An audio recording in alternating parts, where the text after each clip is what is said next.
2001 Jëf Jël dem na ci élection yi sous sa propre bannière. J'ai été élu député et j'ai été vice-président de l'Assemblée nationale. En 2007. nga fomm sa mandat jox Moussa Tine ca jamono jooju. waaw loolu c'était pour dénoncer la majorité mécanique mën nañ ci ñëw.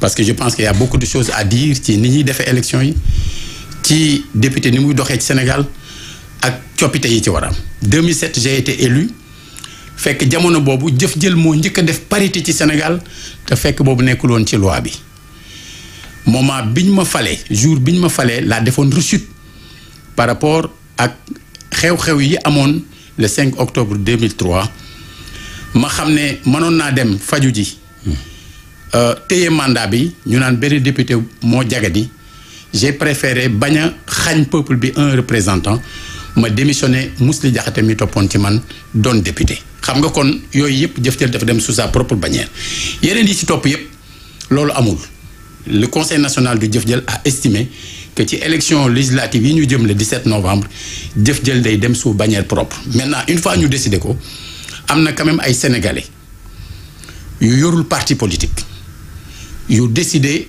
ànd ak ñun ñi ngi tudd takku liggéey Sénégal ki leen jiite tudd Maguette Wade nekk maire Mékhé ñu waxtaan bi ñu waxtaanee déggoo ñu jël le symbole du Jëf Jël jël la couleur du Jëf Jël jël turu Jëf Jël def ci kanam ma jiital ko li ci des ñu déggoo ci coow yi ngay dégg ci liste yi doo ko dégg suñ bos. kon yaa jiital maanaam yow. li nga nekk troisième ci liste bi ñëw na fii ci seen télé wax leen ko. nee na leen président Jëf Jël mënoon na ni maay moom sama parti wala maa ko jiite man maay jiite. ci loolu sax laa bëggoon ñëw effectivement. la fi mais Seydou sax foog ñu taxaw si Jëf Jël bala ngaa dugg ci législative yi ndax bi mu jëlaatee parti bi janvier fekkoon na xëy na ku yor intérim mbaa yorandi. bu ma juumul Bara Cissé yoroon na présidence parti bi ngeen di def ba yegsi ci janvier gi ngay wax ni te moom. non fekk na ci diggante bi keneen yor ko. tudd Moussa Di Moussa Diop. mbaa ñoo ñëpp yëgoo ngeen. Moussa Di Moussa Diop moom ci boppam moo dox li ma delloo si ji président su Jëf Jël c'est lui actuellement le premier vice-président du parti. kon baax na Seydou Aïcha. waaw léegi le fait nga nekk ñetteel ci liste bi effectivement comme yow nee nga yaa jiital. Maguette léegi li nga nekk troisième ci liste bi moom loolu du dara ci yow. man mënoon naa nekk dernier suppléant. te du tee objectif bi ñu am ko mooy lan. mooy dem ci élection yi ñu xam ne Jëf Jël delsi na benn ñaareel bi. dem ci élection yi wax ak nit ñi ne coow yi am yépp te concerné institution yi amu ci lu ñu leen ci waxul woon démb. yow dafa mel ni te sénégalais yi dégluwuñ ñu woon ba tey jii ñi nga xam ne même ñoom ñoo jëlandi réew mi lu bari loo xam dañ ko doon woote en terme de rupture fekk na ñu yëkkati woon ko bu yàgg booba ñu bari ci ñoom. xëy na ci école maternelle lañ nekkoon. mais ñu ciy sant yàlla ndax boo jëmbatee da ngay ñaan mu jébbi. mais envie baa ngi fii yow nga nekkat député dem ci assemblée nationale. envie bi mooy mën fa amat baat. envie bi mooy ñi ma bokkal xalaat. muy man muy ñi ma àndal. muy ñeneen ñu nekk feneen te ñu bokk xalaat ñu dem assemblée nationale xalaat bi mooy lan. xam nga Sénégal bokk na ci li ñu sonal. mooy baatu majorité 2001 fekk ma nekk vice-président assemblée nationale le président Abdou Diouf nekkatul président de la république dama ko fekk Paris ba benn journal seen benn confrère bind titré à la une la fin d'une adversité politique féroce Abdou Diouf et Talla Sylla sympathisent à Paris. mu ne ma je n'ai jamais considéré tes propos comme des attaques contre ma personne j'ai toujours compris que tu menais un combat politique et un combat patriotique. mais moo tax Talla Sylla yow mën nañu la jàppee gâchis politique c'est pas péjoratif parce que tey jii xëy na ñi gën a féete ndaw Pastef la ñu fekkee waaye fii Pastef toll nii tolloon nga fa. ci ay jamono. waaw mais dafa mel ni da nga xaw a instable ci say démarches ak say postures. waaw loolu dinañ ci ñëw ñu xool ndax am na instabilité wala constance. c'est-à-dire dafa fekk.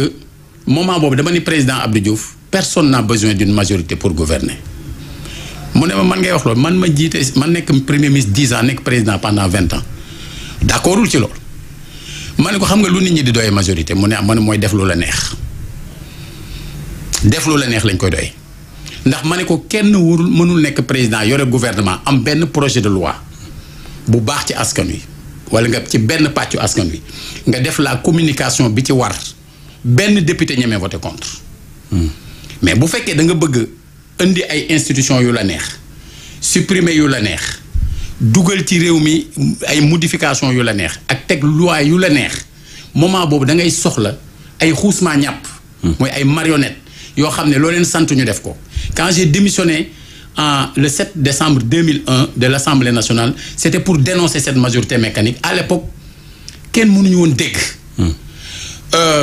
mais 10 ans plus tard quand il y a eu les événements du 23 juin 2011 le peuple m'a donné raison. Pourquoi mooy agressé bi ñu la agressé woon. non c'est-à-dire que bi ma démissionné. 2001 la agression bi. oui tout à fait. c'est-à-dire que dama ni 2011. d'accord bi peuple bi jógee dem ne député yi du ngeen fi. oui 23 juin. du ngeen fi voté parce que nekkalu leen ñu fi président ngeen fi nekkal. ils m'ont donné raison. mais lu ñu wax léegi ci instabilité bi effectivement sànq Babacar Fall wax na ko. lu am solo la ci instabilité politique bi nga xam ne yow am nga ko. ci biir loolu instabilité politique amul. xam nga lu am nañu wax parce que fu Sonko toll tey yow tolloon nga fa. yow lan moo la manqué woon nga jàpp est-ce que amul loola manqué woon loo xam ne loolu la Sonko am ba tax mu egg fi. xam nga jamono boobu réseaux sociaux yi amul. jamono boobu ndaw yi nekkuñu ci liste yi. laata jëf jël sax JPS la. GPA jeunesse pour l'alternance. ñun ñoo taxawaloon jeunesse pour l'alternance en 1992 jamono boobu fekk na PS yàgg fi ñu ni l'alternance peut déboucher sur le chaos ou sur le pire seulement elle est la première grande étape pour que des changements réels profonds et salutaires puissent être envisagés sérieusement au Sénégal biñ ko xalaatee ñun dañ ko dox. nan la ñuy def ba alternance am ci Sénégal ñu dem wuti fi récépissé de parti politique tuddee ko moo tax jëf jël au début avant muy nekk alliance jëf jël APJ jëf jël la woon APJ xam nga da ngaa wëlbati rek JPA. bi ñu ko defee ñu am récépissé en mars 98 élection am mai 98 ñu boot une dissidence du PS à l'époque ça s'appelait le mouvement du renouveau démocratique. ngeen am 11 députés ñu tuddee liste bi union du renouveau démocratique. ñu am 11 députés. donc biñ ci jógee. ñu dem benn at le président Moustapha Niasse ne j'ai choisi l'espoir créer AFP ñu ànd ak moom. 19 juin 99 boo boolee ñaari dissidence yooyu moo jur alternance donc nous avons créé les conditions politiques de l'alternance muy benn bi mu amee mais lan moo ñu teewoon ñu jóg nguuru comme ñëpp. mais dañ ne comme ñun ñoo ne mënoon na déboucher sur le chaos ou sur le pire te warul am ci la ñu opté pour la posture de sentinelle. bi ñu opté pour la posture de sentinelle. moo tax ma ne est-ce que lu incohérence. parce que lay Wade bi laata muy falu 2000 yow 88. déjà 88 commencé nga ànd ak Lay Wade di dem ak moom ci meeting. boobu non Ablaye Wade du man maa ànd ak moom. dañoo daje ci terrain Ablaye Wade maa ngi moom suñu nuyoo bu njëkk kaso la. j'étais parmi les dirigeants du mouvement étudiant. exactement. ñu tëj leen ñoom ñun ñuy organiser le peuple parce que mouvement étudiant réew moo dem mooy nekk le dernier rempart. bu démocratie menacée ñu jóg xeex ngir bëgg ñu libérer les détenus politiques ñu lever l'état d'urgence ba bi ma demee di ko wax ci biir prison bi ban programme la ñu am war ko def ngir ñu libérer les détenus mu ne ma tu ne tarderas pas à me rejoindre ici. te noonu la demee donc moom dañoo daje ci terrain bi. j'étais militant du PAI du Parti africain de l'indépendance ci laa dugg le 25 février 1980 un mois avant suñu président bi di juddu donc am 14 ans. Majmout Diop Yarma. 14 ans nga amoon boobu. bi ma ci dugg 14 ans la am Majmout Diop Yarma ma fréquenté ñoom Mamadou Dia président Mamadou Dia ak ñeneen loolu ñu jaar expérience boobu nag moo nu may nuy bàyyi xel toujours ëllëg gis nga bu ñëpp jëmee. béta la doguma la est-ce que parfois doo toog am regret parce que ni nga tàmbalee boo nee 14 ans wax dëgg yàlla. teel tàmbale politique nga ak fi nga jaar. waaye gis nañ ni am na foo xam ne eggoo fa tam ci wàllu politique est-ce que loolu tamit parfois doo toog amee regret. lan la exactement xam nga bu dee wàllu cëru àdduna ngay wax. cër moom yàlla koy joxe. non du foofu laay waxee sax xaaral ma ñëw rek. en fait je parle d'ascension politique. non bu dee ascension politique oui ma bu dee ascension politique individuelle ngay wax. peut-être. j'ai été conseiller municipal. j'ai été conseiller départemental j'ai été conseiller régional bi mu amee. j'ai été maire de ma ville Thiès.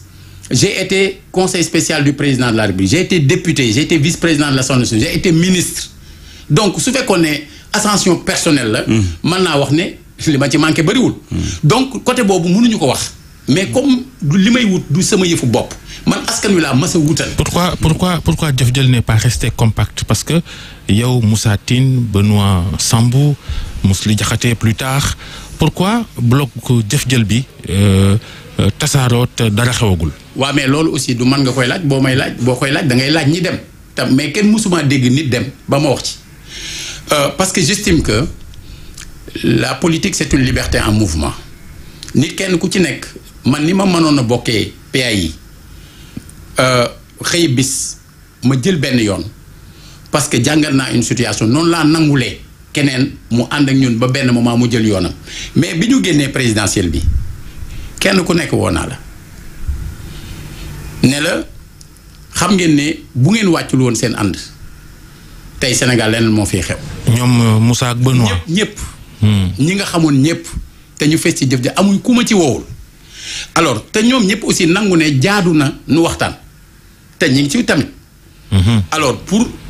Jëf Jël originel mën naa taxawaat. non mais il ne s'agit même pas de recréer le même parti politique.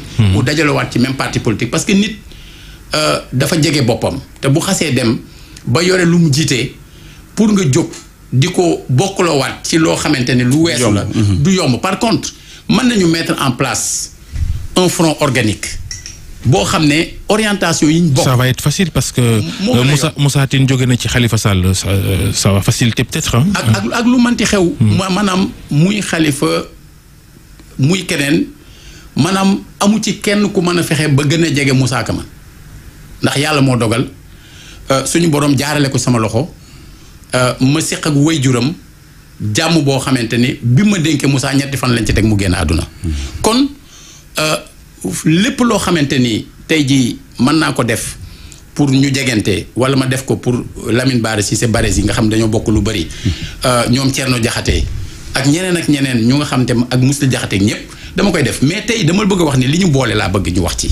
mooy li ñu boole mooy le combat pour le peuple askanu Sénégal parce que suñu jógee fal un président de la République le même peuple dafa ni jëluma li ma moom dénkandi la ko ba pare banque samay yoxo damay tànn ñeneen ñu nekk ndaw askan wi day sax dañuy wax pencu ndaw réew mi du pencu ndaw réew mi benn la mooy le président pencu ndaw askan wi la bu ko defee kooka ñooña dañ fay dem di saytul askan wi lépp loo xamante ni nguur gi da koy def waaye it am nañu sañ-sañu ginnaaw bu ñu jàngatee yooyu am nañu sañ-sañu jël ay initiative pour teg réew mi ci aw yoon kon xam nga loolu lu rëy la alors maintenant li ñu war a njëkk a woon ginnaaw mooy waxu majorité parce que c'est le piège bi nga xam ne dañ ko tegal Sénégalais yi ba bëgg leen a obligé ñu yaakaar ne dañu am pour tànn entre ñaar. foofu bokk nga cee gis Ousmane Sonko ndax nee na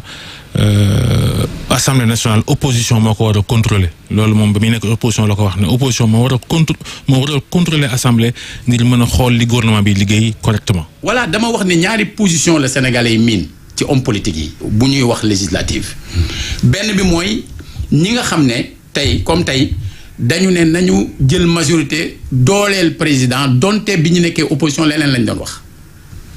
wala ñi nga xam ne dañu nekk tey opposition nekkoon démb pouvoir tey wax tey ji ne nañu néewal doole président nañ jox majorité opposition ngir imposer cohabitation donte bi ñu nekkee pouvoir leneen lañ doon wax.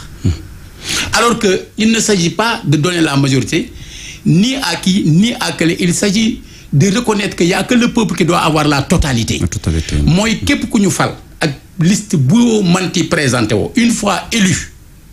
tout dépend aussi de la qualité des députés. moom laa wax mais li war la souveraineté appartient au peuple c'est l'article 3 de la constitution qui l'exerce par l'intermédiaire de ses représentants sañ-sañ bi askan wi moo ko moom te moo koy dénkaane wala mu doxalal ko boppam ci référendum waaye dañ ci teg ne amul benn pàcc ci réew mi wala benn doomu aadama bu mën a aakimoo sañ-sañ boobu kon buñ la xasee tànn boo xasee teg sa tànk ci biir hémicycle bi li la war mooy nekkal fa askanu Sénégal bu gouvernement indee lu baax nga ànd ci suñu keneen indee lu bon nga dàq mu def. waxtu bi soxeetul Babacar bu dee mën nañu waxtaan tuuti ci actualité bi ñàkkul ne peut-être lu ñu wax tuuti ci reddition des comptes taxawaayu gouvernement bi ak ñi nga xamante ne daanaka tey ñu ngi kii leen a tàmbali di convoqué ba sax am koo xam ne mu ngi ca présenté di Lat Diop am tamit ñu convoqué ñu ngi xatim ñoom Jéegi Diop ak ñeneen loolee na ko gisee.